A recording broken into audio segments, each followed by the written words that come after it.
നമസ്കാരം. മണി ന്യൂസിന്റെ പുതിയ പതിപ്പിലേക്ക് എല്ലാ പ്രേക്ഷകർക്കും സ്വാഗതം. GST വരുമ്പോൾ കേരളത്തിലെ കോഴി കർഷകർ ആശങ്കയിലാണ്. വിലയിൽ ഉണ്ടാകുന്ന മാറ്റം എങ്ങനെയായിരിക്കുമെന്ന സംശയത്തിലാണ് കർഷകർ. ഇപ്പോൾ തന്നെ മികച്ച വില ലഭിക്കുന്നില്ല എന്നതിന് പുറമെ GST വരുമ്പോൾ തമിഴ്നാട് കേരള വിപണി പിടിച്ചടക്കുമോ എന്ന ആശങ്കയും കർഷകർക്കുണ്ട്. GST വരുമ്പോൾ കോഴിക്ക് നികുതി ഉണ്ടാകില്ല എന്നതാണ് ഏറ്റവും പ്രധാനം. ഇപ്പോൾ കേരളത്തിൽ കോഴിക്ക് 14.5% നികുതിയുണ്ട്. കോഴിക്കുഞ്ഞിനും 14.5% നികുതി നൽകണം. കോഴിത്തീറ്റയ്ക്ക് 1% നികുതി. രാജ്യത്ത് കേരളത്തിൽ മാത്രമാണ് ഈ മൂന്നിനത്തിനും നികുതി ഈടാക്കുന്നത്. കോഴിക്ക് തറവില കിലോഗ്രാമിന് 100 രൂപ നിശ്ചയിച്ചാണ് നികുതി ഏർപ്പെടുത്തിയിരിക്കുന്നത്. അതുകൊണ്ടുതന്നെ GST പ്രാബല്യത്തിൽ വരുമ്പോൾ കോഴിവിലയിൽ 14.5 രൂപ കുറവുണ്ടാകും.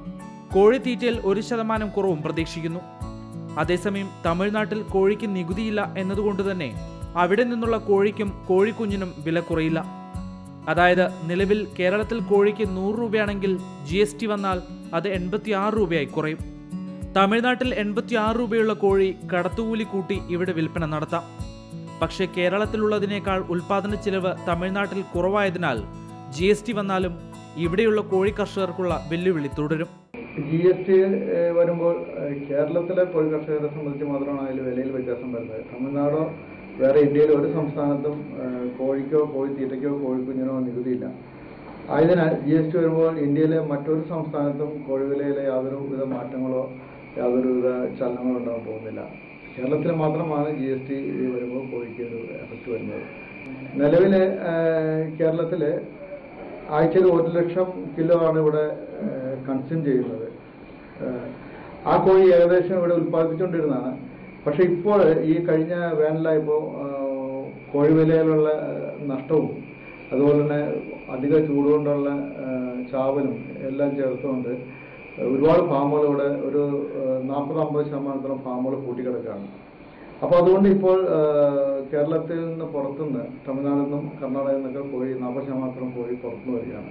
ഇവിടെയുള്ള ഫാമുകൾ വളർത്താൻ പറ്റാതെ ഒരു സാഹചര്യത്തിൽ ഒട്ടനവധി ഫാമുകൾ കൂട്ടിക്കിടക്കുന്നുണ്ട്. GST വരുന്നതോടെ കേരളത്തിലേക്ക് തമിഴ്നാട്ടിൽ നിന്നുള്ള കോഴിവരവ് കൂടും. തമിഴ്നാട്ടിൽ കോഴി വളർത്തൽ വ്യാപകമായി നടക്കുന്ന തിരുപ്പൂർ, നാമക്കൽ, ഉദുമൽപേട്ട് എന്നിവിടങ്ങളിൽ പൂട്ടിക്കിടക്കുന്ന കോഴി ഫാമുകൾ വീണ്ടും തുറന്ന് പ്രവർത്തനം ആരംഭിച്ചിട്ടുണ്ട്. കേരളത്തിൽ കോഴിക്കുള്ള നികുതി 8% നിന്നും 14.5% ഈ ഫാമുകൾ മിക്കവയും പൂട്ടിയത്. എന്നാൽ ഇപ്പോൾ തമിഴ്നാട്ടിൽ ഉൽപാദനം വൻതോതിൽ ആരംഭിച്ചിട്ടുണ്ട്. പെട്ടെന്ന് മാറ്റിത്തറിയും ഇതൊരു കൃഷിയായിട്ട് കേരള ഗവൺമെന്റ് അംഗീകരിച്ച് തരികയും ചെയ്താൽ മാത്രമാണ് ഇവിടെ കോഴി കൃഷിയായിട്ട് കർഷകർക്ക് മുന്നോട്ട് പോകാൻ സാധിക്കുള്ളൂ. എത്രയും പെട്ടെന്ന് ഗവൺമെന്റ് അതിൽ ഇടപെട്ട് അതിനുവേണ്ട നടപടികൾ സ്വീകരിക്കണം. ഞങ്ങൾ വർഷങ്ങളായിട്ട് ഇതിനുവേണ്ടി നിവേദനങ്ങളും കാര്യങ്ങളും കൊടുത്ത് ഒരുപാട് കാലമായി ഞങ്ങൾ പുറകിടക്കുന്നത്. ഈ ഗവൺമെന്റ് വന്നതിന് ശേഷം ഞങ്ങൾക്ക് അനുകൂലമായ കുറേ തീരുമാനങ്ങൾ എല്ലാം വന്നിട്ടുണ്ട്. എന്നാലും അതിൻ്റെ ജീവോ എന്നും ഇറങ്ങിയിട്ടില്ല. കൃഷിയായിട്ടുള്ള അത് എത്രയും പെട്ടെന്ന് ഇറക്കാനായിട്ടുള്ള ഒരു നടപടി കൂടി ഗവൺമെന്റ് ഭാഗത്തുണ്ടാകുമെന്ന്. കേരളത്തിൽ ഒരാഴ്ച 1 കോടി കിലോ കോഴിയിറച്ചി ആളുകൾ കഴിക്കുന്നു. ഇതിൽ 40% തമിഴ്നാട്ടിൽ നിന്നും കർണാടകയിൽ നിന്നുമാണ് എത്തുന്നത്. കേരളത്തിൽ 2 ലക്ഷം കോഴി ഫാമുകളുണ്ട്.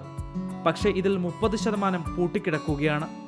കഴിഞ്ഞ വേനലിൽ ചൂട് കൂടിയതും കോഴിക്കുഞ്ഞ്, കോഴിത്തീറ്റ എന്നിവയിൽ തമിഴ്നാടിന്റെ ആധിപത്യവുമാണ് കേരളത്തിലെ കർഷകർക്ക് തിരിച്ചടിയാകുന്നത്. സംസ്ഥാനത്ത് മുഴുവൻ ഫാമുകളും തുറന്ന് പ്രവർത്തിക്കാനായാൽ കോഴിയിറച്ചിയിൽ നമുക്ക് സ്വയം പര്യാപ്തത കൈവരിക്കാൻ സാധിക്കും. കോഴി വളർത്തൽ മികച്ച ബിസിനസ് സംരംഭമാണെന്നതിൽ സംശയമില്ല. കിലോയ്ക്ക് 100 രൂപ വെച്ച് കർഷകന് കിട്ടുകയാണെങ്കിൽ ഈ മേഖലയിലെ 2 ലക്ഷത്തോളം വരുന്ന സംരംഭകർക്ക് പിടിച്ചു നിൽക്കാൻ സാധിക്കും. പ്രതിദിനം ശരാശരി 15 ലക്ഷം കിലോ കോഴിയിറച്ചി കേരളത്തിൽ വിൽക്കുന്നു. കിലോയ്ക്ക് 100 രൂപ വെച്ച് 15 കോടി രൂപയുടെ ഇറച്ചി ഒരു ദിവസം വിൽക്കുന്നു. ഒരു വർഷം 5500 കോടി രൂപയുടെ വ്യാപാരം നടക്കുന്ന ഈ മേഖലയ്ക്ക് സർക്കാർ പിന്തുണ കൂടി ഉണ്ടെങ്കിൽ കൂടുതൽ പുരോഗതി കൈവരിക്കാൻ സാധിക്കുമെന്ന കാര്യത്തിൽ സംശയമില്ല. കാലിത്തീറ്റ നിർമ്മാണ രംഗത്തെ പൊതുമേഖലാ സ്ഥാപനമായ കേരള ഫീഡ്സ് സംസ്ഥാനത്തെ പ്രവർത്തനം വിപുലീകരിക്കാനൊരുങ്ങുന്നു. ഇതിന്റെ ഭാഗമായി കോഴിക്കോട് തിരുവങ്ങൂരിൽ 52 കോടി രൂപ മുതൽ മുടക്കിൽ പുതിയ ഫാക്ടറി സ്ഥാപിച്ചു കഴിഞ്ഞു. ഇതോടെ വടക്കൻ കേരളത്തിൽ കേരള ഫീഡ്സിന്റെ സാന്നിധ്യം ശക്തമാക്കാൻ സാധിക്കും.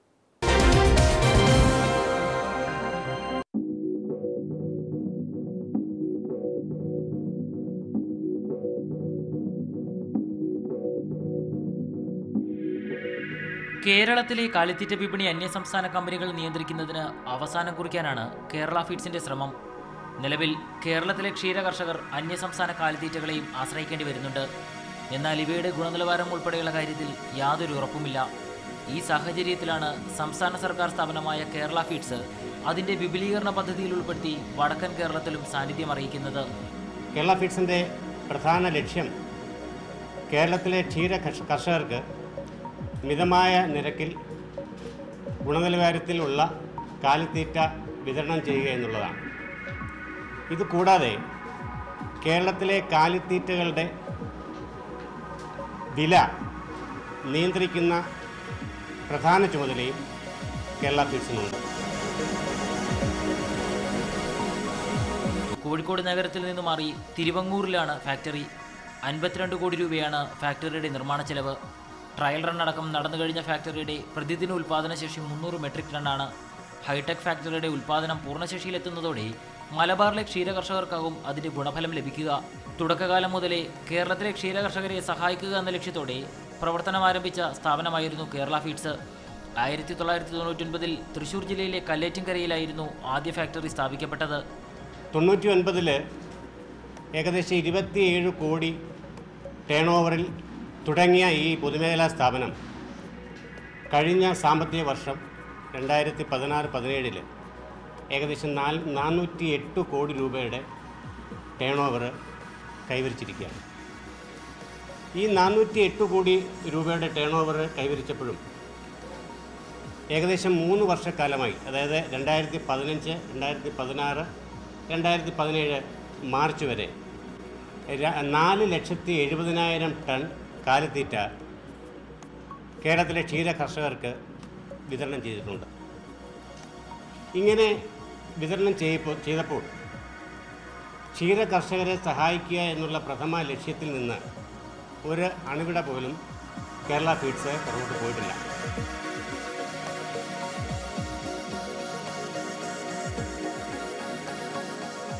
നിലവിൽ കേരളത്തിലെ വിപണിയിൽ കാലിത്തീറ്റ വില എന്താവണമെന്ന് തീരുമാനിക്കുന്ന ശക്തിയായി കേരള ഫീഡ്സ് മാറിയിട്ടുണ്ട്. അതിന്റെ ഗുണഫലം പ്രത്യക്ഷത്തിൽ തന്നെ കർഷകരിലേക്കും കേരള ഫീഡ്സ് കൈമാറുന്നു. 50 കിലോഗ്രാം തൂക്കം വരുന്ന ഒരു ചാക്ക് കാലിത്തീറ്റയ്ക്ക് ചാക്കൊന്നിന് 60 രൂപ സബ്സിഡി നൽകിയാണ് കേരള ഫീഡ്സ് വിൽപ്പന നടത്തുന്നത്. 4,70,000 മെട്രിക് ടൺ കാലിത്തീറ്റ വിതരണം ചെയ്തപ്പോൾ ഞങ്ങൾക്ക് ഒരു ബാഗ് എന്ന് പറയുന്നത് ഏകദേശം 50 കിലോയാണ്. ഈ 50 കിലോ ബാഗിന് 60 രൂപ മാർക്കറ്റ് വിലയിൽ നിന്ന് കുറച്ചാണ് കേരള ഫീഡ്സ് വിതരണം ചെയ്തുകൊണ്ടിരുന്നത്. കർഷകരുടെ വിശ്വാസം പിടിച്ചുപറ്റിയതോടെ കേരള ഫീഡ്സിന്റെ വിൽപ്പന കണക്കുകളിലും വർധനവുണ്ടായിട്ടുണ്ട്. 1999-2000 സാമ്പത്തിക വർഷത്തിൽ 27 കോടി രൂപയായിരുന്ന വിറ്റുവരവ് 2016-17 ആയപ്പോൾ 408 കോടി രൂപയായാണ് വർദ്ധിച്ചത്. പാലുൽപാദനത്തിൽ സംസ്ഥാനത്തെ സ്വയം പര്യാപ്തമാക്കുക എന്നതാണ് സർക്കാർ നയം. അതിനാക്കം കൂട്ടാനായി പുതിയ 2 കാലിത്തീറ്റകളും കേരള ഫീഡ്സ് പുതുതായി വിപണിയിലിറക്കുന്നുണ്ട്. KF മിടുക്കി, KF നിറവ് എന്നീ കാലിത്തീറ്റകളാണ് പുതുതായി വിപണിയിലിറങ്ങുന്നത്. ചില പ്രത്യേകതകളുള്ള കാലിത്തീറ്റയാണ് ഇതെന്ന് Kerala feeds MD doctor B Sreekumar തന്നെ പറയുന്നു. ഈ ബ്രാൻഡ് ഉപയോഗിക്കുമ്പോൾ പാലുൽപാദനം കൂടുന്നത് മാത്രമല്ല, പ്രത്യുൽപാദനവും കൂടും. സന്തുലിതാവസ്ഥയിലുള്ള പാലുൽപാദനം, കൂടിയ അളവിലുള്ള പാലുൽപാദനം നിലനിർത്തുക എന്നുള്ളതാണ് മിടുക്കി എന്ന് പറയുന്ന ഈ പ്രോഡക്റ്റിൻ്റെ പ്രഥമ ലക്ഷ്യം. കേരള ഫീഡ്സ് മലബാർ വിപണിയിലെത്തുമ്പോൾ അത് മറ്റ് കാലിത്തീറ്റ നിർമ്മാതാക്കളുടെയും ഉത്തരവാദിത്വം വർദ്ധിപ്പിക്കുമെന്നാണ് കേരള ഫീഡ്സ് അധികൃതരുടെ അവകാശവാദം. നിലവിൽ പെല്ലറ്റ് കാലിത്തീറ്റ മാത്രമാണ് കേരള ഫീഡ്സ് പുറത്തിറക്കുന്നത്. ഈ വിപണിയിൽ 70% കേരള ഫീഡ്സിന്റെ വിപണി വിഹിതം. കാലിത്തീറ്റ നിർമ്മാണത്തിലും ചില കർശനമായ ചിട്ടവട്ടങ്ങളുണ്ട് കേരള ഫീഡ്സിന്. ഗുണനിലവാരമുള്ള അസംസ്കൃത വസ്തുക്കൾ മാത്രം ഉപയോഗിച്ചാണ് നിർമ്മാണം നടത്തുക. നിലവിൽ തൃശ്ശൂരാണ് കേരള ഫീഡ്സിന്റെ ഏറ്റവും വലിയ വിപണി. തിരുവനന്തപുരം, എറണാകുളം, ഇടുക്കി എന്നിവിടങ്ങളിലാണ് കൂടുതൽ കാലിത്തീറ്റ വിൽപ്പന നടക്കുന്നത്. കാലിത്തീറ്റ വിതരണം മറ്റ് മേഖലയിൽ കൂടി, അതായത് കേരളത്തിൻ്റെ മധ്യ തിരുവിതാംകൂറിൽ മാത്രമല്ല തെക്കും വടക്കുമുള്ള കർഷകർക്ക് കിട്ടണം എന്നുള്ള ഗവൺമെൻറ്റിൻ്റെ ആശയഫലമായിട്ടാണ് 2013 300 മെട്രിക് ടൺ പ്രൊഡക്ഷൻ കപ്പാസിറ്റിയുള്ള ഒരു പ്ലാന്റ് കരുനാഗപ്പള്ളിയിൽ സ്റ്റാർട്ട് ചെയ്തത്. കേരള സർക്കാരിന്റെ കന്നുകുട്ടി പരിപാലന പദ്ധതി പ്രകാരം 7 ജില്ലകളിൽ കർഷകർക്ക് കാലിത്തീറ്റ നൽകുന്നതും കേരള ഫീഡ്സ് ആണ്. വിപുലമായ വിൽപ്പന ശൃംഖലയാണ് കേരള ഫീഡ്സിന്റെ മറ്റൊരു പ്രത്യേകത. എല്ലാ ജില്ലകളിലും പ്രധാന ഡീലർമാർ, കർഷക സ്വയം സഹായ സംഘങ്ങൾ വഴി സബ്സിഡി നിരക്കുള്ള വിൽപ്പന എന്നിവയും കേരള ഫീഡ്സിന്റെ വിപണന രീതികളാണ്. ഗുരുവായൂർ ദേവസ്വത്തിന് ആവശ്യമായ കാലിത്തീറ്റ എത്തിച്ചു നൽകുന്നതും കേരള ഫീഡ്സ് തന്നെ. കാലിത്തീറ്റയുടെ ഗുണനിലവാരം സംബന്ധിച്ചും കേരള ഫീഡ്സ് കർഷകരുടെ അഭിപ്രായത്തിന് വലിയ വില നൽകുന്നുണ്ട്. മാർക്കറ്റ് എക്സിക്യൂട്ടീവുമാർ വഴിയാണ് ഗുണനിലവാരം സംബന്ധിച്ച് കർഷക പ്രതികരണങ്ങൾ ശേഖരിക്കുന്നത്. ഈ പ്രതികരണങ്ങൾ കൂടി കണക്കിലെടുത്താണ് പുതിയ ഉൽപ്പന്നങ്ങൾ വിപണിയിൽ ഇറക്കുന്നതെന്നും കേരള ഫീഡ്സ് അധികൃതർ പറയുന്നു.